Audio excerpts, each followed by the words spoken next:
Hi. I decided to come on YouTube just to let you know with my new channel.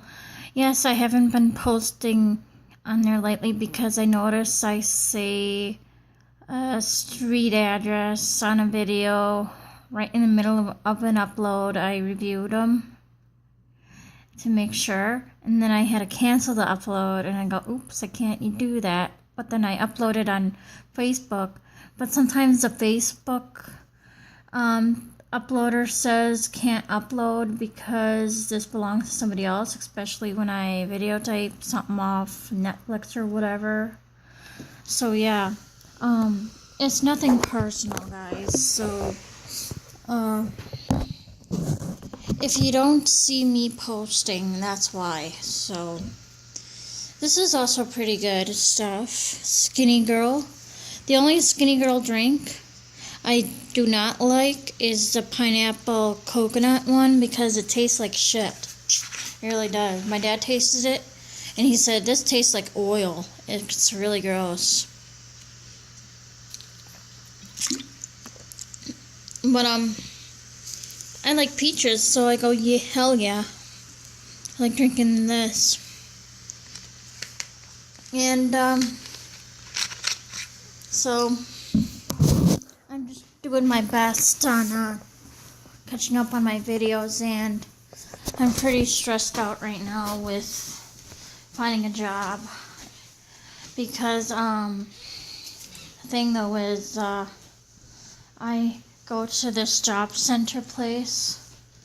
Well, I go to two places to look for jobs, but the main job center place in town, this lady who I see, she really did piss me off this last Wednesday. Okay. If you don't know, if you haven't listened to chapter 6 of my video novel, I had read it in the past, like I think it was in January or something before my move. So what's going on? Oh, someone out there with a cart. Okay, never mind. So what I had talked about on there is it's the death of my grandfather Raymond and how he deeply regretted, not going to his house when I felt the need to, the night of his death. And I was 16 at that time when my grandfather died, and he means so much to me. Like, oh my God. And further ahead in the story is I felt so down with regret that I wanted to not to be here. Okay, I was suicidal. And the thing is, which talked me down of killing myself is my cousin Austin. It's hard to explain, really. So you just have to listen to the video. You just search for it on my channel, on this channel right here, and search it under chapter 6. Okay, 5 and 6. 5 is a short one, as a letter to Austin, and 6 is the long chapters and parts. So it explains how he brought me out of the decision of suicide, Austin did. And the thing is, what really pissed me off, what this lady said at the job center. She said, you can't skip out of your job just to be with your family. that had pissed me off right there, okay? The thing is, I can work full 5 days if I have to. Overtime is what I'm talking about. Just to get off on September 4th, the day before Labor Day. Because the day before Labor Day, that Sunday, September 4th, is my Labor Day time with the family.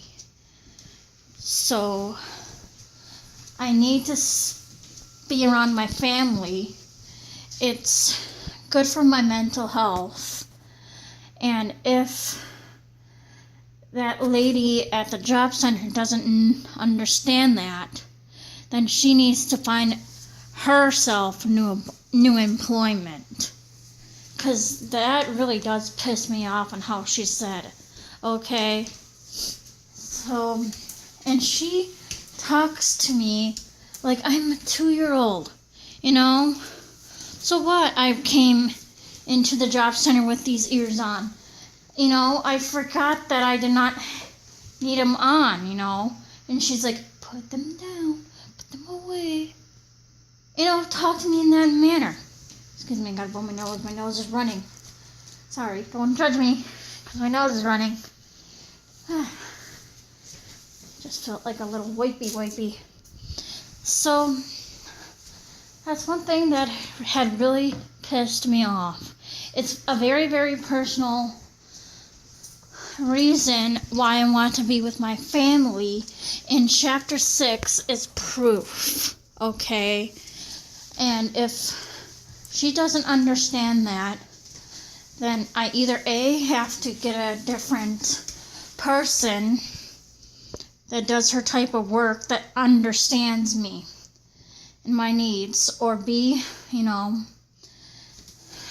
have her look for different employment herself, because she seems to be ignorant about my disability too, you know.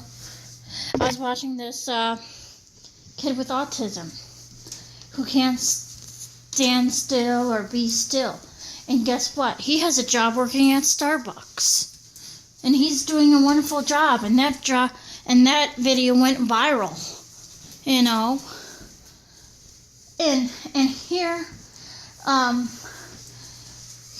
with everything is, you know, with people saying, oh, Nora gets too distracted around mirrors, or Nora, like for example, if they want me to work in a call center, oh, Nora got too distracted around phones ringing all around her, you know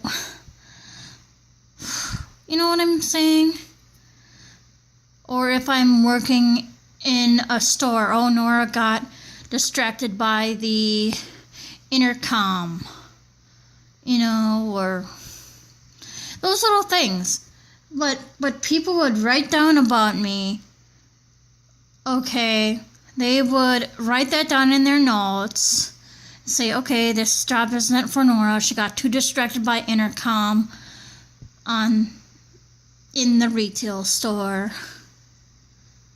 So this is what I was thinking. Maybe, like for example, I could say, okay, let's do housekeeping, see how much I hate it. I'll show you how much I hate it. Because I wouldn't do housekeeping even if somebody would pay me $1,000. Okay? I hate cleaning rooms at hotels. I just hate it. You know, and it's speedy work, you know, and it's not just for me. I worked at Super 8 Hotel for like no longer than a month, and I had to quit because I was over 20-minute limit per room. You know, I cleaned the room for like 40 minutes and I was done, but I needed to be out of there 20 minutes or less, and that's it. And I wasn't cut out for that work, and one of the other people were very abusive to me at that Super 8 Hotel, where I once lived with my dad down the street there. Yeah, she was very abusive. And I confronted her about that, and she goes, oh, I was stressed out, I was having a bad day. But nobody should talk to anybody like that on their second day of work, saying, oh, this job isn't for you, you should find new employment. You know, abusive shit like that. You see what I'm saying? So, for that kid at the Starbucks dancing around, I bet somebody is going to be judgmental of them and say, why is he dancing? He shouldn't be working here and dancing. That's what I'm talking about with the lady at the job center. She's so judgmental of everything I do or anything I say, and she doesn't understand that my mental health would be deeply at risk if anything would ever happen to my family member. Okay, if I missed out on seeing somebody for their last time here on this earth, I'd be very, very upset. In fact, I would lose my job because I'd be so depressed I wouldn't feel like going into work. I'd be committed to a mental hospital for depression. So, that's what I think, honey. So, I'm just stating the facts here. So, she had no business to say that. I could have somebody else work for me that day, September 4th, and work for them when I get back. You know what I'm saying? And you know what? Another thing that pissed me off before, like my very first meeting with the lady at the job center, she's like, I told her I'm autistic, and she's like, well, all employees need to have their workers work at their own rate they are expected to work. Autism shouldn't be an excuse. Oh, you know, that's what exactly she said. That's how she talked to me, like. What are your thoughts about that? Seriously. I was doing dishes, but this got too cold now. I'm waiting for the crust to get off those knives or whatever. So, if you have an autistic son or daughter, and if somebody says something like that to your son or daughter, would you appreciate that? And if you were autistic, how would you feel if somebody talked to you that way? Oh, you have to work at any rate what the employees give you, and stay on task and stay focused. Well, the thing is with staying focused, I have a little ADD, and yes, I take Ritalin, okay? But I don't want to be drugged up too much with that Ritalin, because then I'd feel too tired, and then I won't work anyway.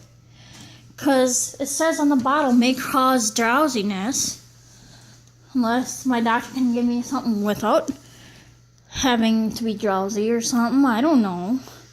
Because when I'm tired, I don't feel like doing anything. Just yesterday, I don't know why, but I felt like I was so tired. I didn't want to do dishes, but I'm doing them right now.